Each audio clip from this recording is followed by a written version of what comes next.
प्रत्येक इंद्रिय तथा उसके विषय से संबंधित राग द्वेष को व्यवस्थित करने के नियम होते हैं। मनुष्य को ऐसे राग तथा द्वेष के वशीभूत नहीं होना चाहिए, क्योंकि ये आत्म साक्षात्कार के मार्ग में अवरोधक हैं। जो लोग कृष्ण भावना भावित हैं, वे स्वभाव से भौतिक इंद्रिय तृप्ति में रत होने में झिझकते हैं, किंतु जिन लोगों की ऐसी भावना न हो, उन्हें शास्त्र के नियमों का पालन करना चाहिए। अनियंत्रित इंद्रिय भोग ही भौतिक बंधन का कारण है, किंतु जो शास्त्र के नियमों का पालन करता है वह इंद्रिय विषयों में नहीं फंसता है। उदाहरणतः यौन सुख बद्धजीव के लिए आवश्यक है और विवाह संबंध के अंतर्गत यौन सुख की छूट दी जाती है। शास्त्रीय आदेशों के अनुसार अपनी पत्नी के अतिरिक्त अन्य किसी स्त्री के साथ यौन संबंध वर्जित है। अन्य सभी स्त्रियों को अपनी माता मानना चाहिए, किंतु इन आदेशों के होते हुए भी मनुष्य अन्य स्त्रियों के साथ यौन संबंध स्थापित करना चाहता है। इन प्रवृत्तियों को दमित करना होगा, अन्यथा वे आत्म साक्षात्कार के मार्ग में बाधित होंगी।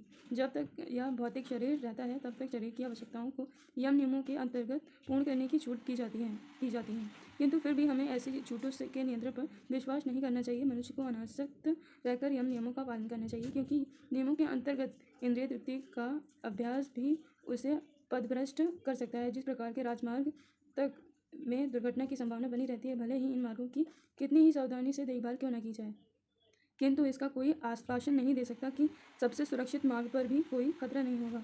भौतिक संगति के कारण अत्यंत दीर्घ काल में इंद्रिय सुख की भावना कार्य करती रही है, अतः नियमित इंद्रिय भोग के बावजूद भी गुमराह होने की हर संभावना बनी रहती है। अतः सभी प्रकार से नियमित इंद्रिय भोग के लिए किसी भी आसक्ति से बचना चाहिए। लेकिन कृष्ण भावनामृत ऐसा है कि उसके प्रति आसक्ति से या सदैव कृष्ण की प्रेम भक्ति में कार्य करते रहने से सभी प्रकार के इंद्रिय कार्यों से विरक्ति हो जाती है। अतः मनुष्य को चाहिए कि वह किसी भी अवस्था में कृष्ण भावनामृत से विरक्त होने की चेष्टा न करे। समस्त प्रकार की इंद्रिय आसक्ति से विरक्ति का उद्देश्य अनंतता। प्रत्येक इंद्रिय तथा उसके विषय से संबंधित राग द्वेष को व्यवस्थित करने के नियम होते हैं। तू आ जा।